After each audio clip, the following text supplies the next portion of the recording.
Wait. I know, thanks. It's really nice. Very, these are like really nice pillows. And these candles, I mean. So romantic. I want you to fade to black. Just like fade in, and then fade to black. And then fade in, and then fade to black. I want top billing. Yeah, it's Shiri. Let me just tell you how this goes. It's Shiri Majandra. Thank you so much. How about it's Shiri and introducing Majandra? You know, like it's starring Shiri Appleby. Well, we had the first season, and it was like we didn't know if we were gonna get picked up. Yeah, so that was exciting. Right. To come back. And then we got picked up for 13. Oh, yeah, and the WB decided that they kind of wanted to, like, retool the show and make it a little more ass-kicking, like, Buffy orientated. Right. But I thought that was at the end of first season. That was, like, the what to look forward to in the next season. We're going to go more. And, like, all of a sudden, our wardrobe was, like, insane. Like Katie was in, like, full leather, like, pants and bustier. Right, and, like, I had, like, the mini skirts, you know what I mean? And everyone just looked so, like... We were dolled up. I think with me, they were trying to make me look a little bit sexier. Not like overtly sexy, but just, like, she had matured a little bit, so my hair was bigger, a little bit more makeup on. The shirts were just, like, showing a little more skin, but they still kept me pretty pure.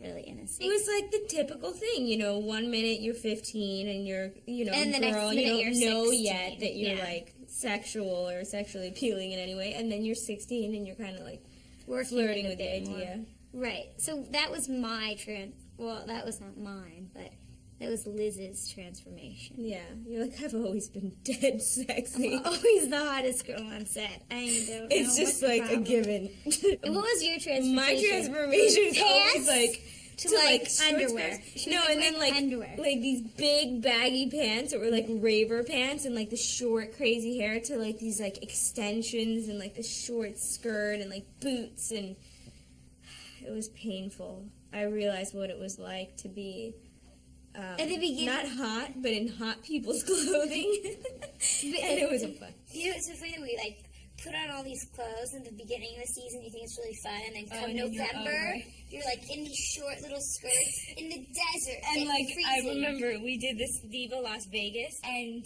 I was in this like, you know, I mean, I was still like letting, you know, being like Maria and going full out and overdone, and you know, just something I wouldn't normally be doing myself. And I had my hair in this, like, flip thing, these, like, big curls, red lipstick, and this outfit. And Appleby sits across from me, and she goes, Delfino, you really go for it. I'm like, she's like, you really, I like that, you know? You still get in the outfit, and you just still do the hair, and you just go for it. Majandra just walks on set. She's got, like, her book, her, like, really dark book that she's reading. God knows what. And she's just, like, on set, like, working. I'm just like, well, all the time. You're okay with it all the time. We went to Hollywood Park to shoot that. That was Vegas. Please welcome to the stage, Miss Margarita Salt. You kind of, you know, need something to do for the characters.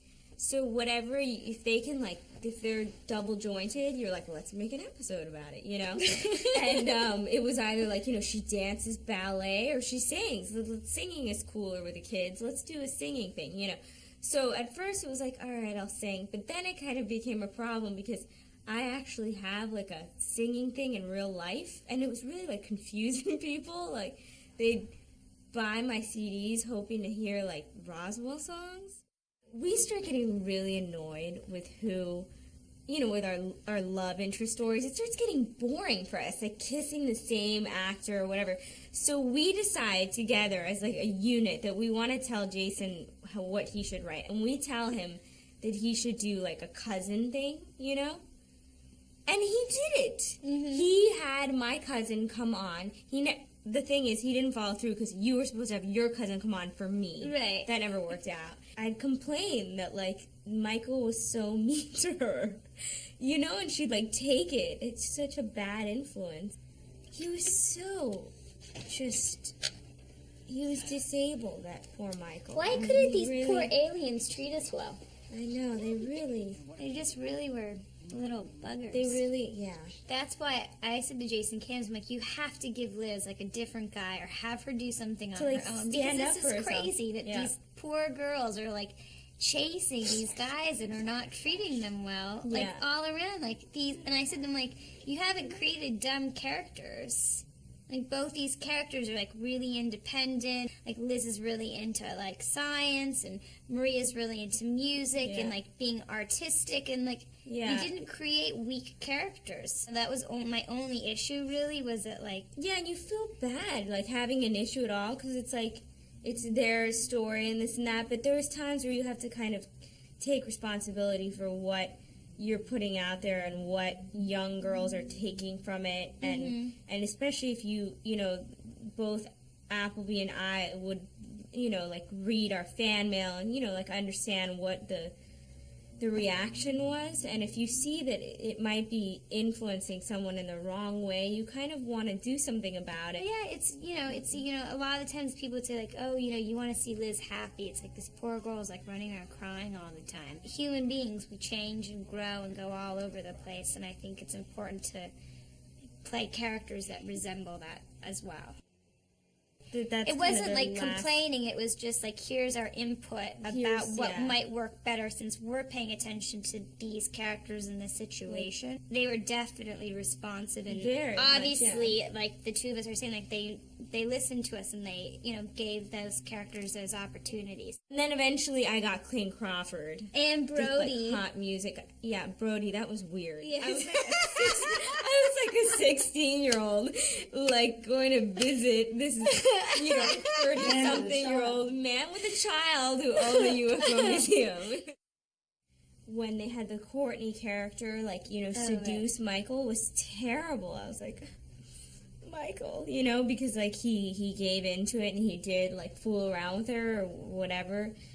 And it was the same kind of feeling, like, when Tess came on and the Max and Tess thing, it was that same kind of thing of, like, no, you know. I swear, because I never knew that she was coming. We were at a press conference. Yeah.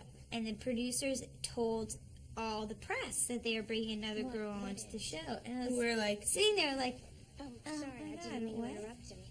And, like, not only, like, just a guest star, but, like, there's going to be another lead, you know, on the show. And you're like, huh? I'm like, wow, I didn't know that. Okay. You know, and you're just going along with it. And then as soon as she comes on, Emily's a really, you know, really sweet girl.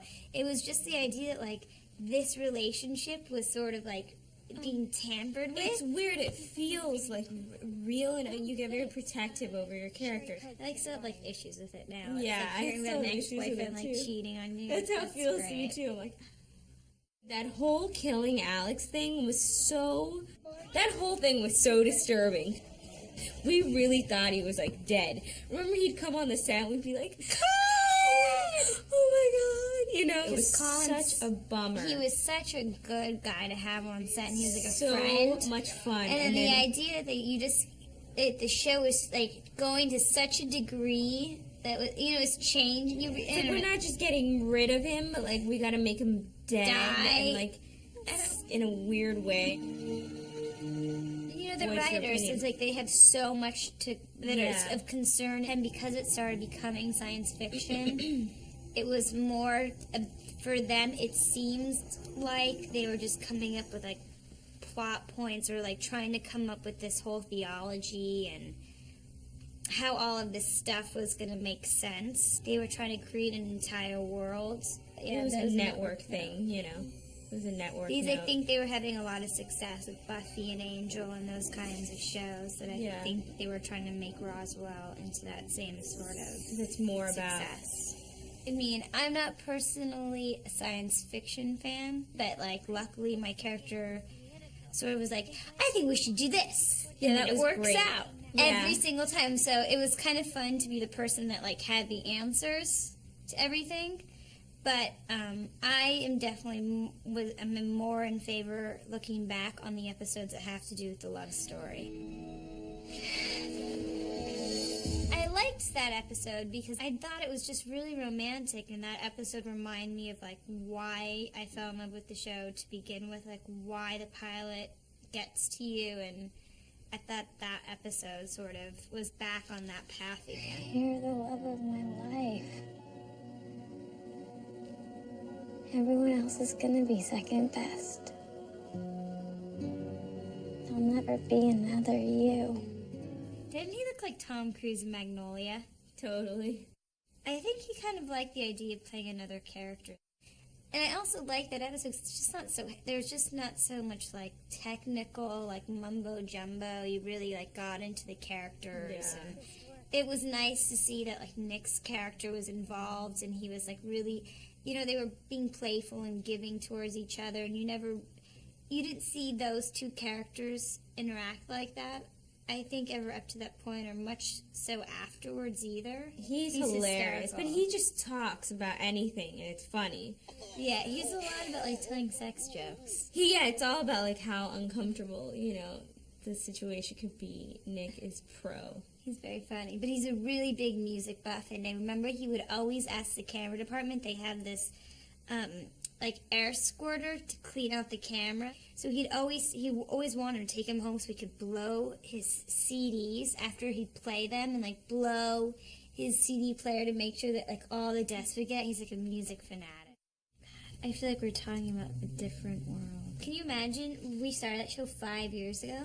And we met like 6 years ago. I know, it's crazy. It's wonderful that we're sitting here and talking about it like we're still talking about it. But it's like a testament to how entertaining the show was for people. Like, people still stop us and ask us about the show. Well, at least for me, and I feel like for you too, maybe it was like the first, it was like my first bigger thing. Yeah, and so it's like debut. Yeah, it really was. So if you're looking at like a timeline, it's like all the way at the beginning. So the idea that like wherever I am, you sort of still go back to that. Yeah.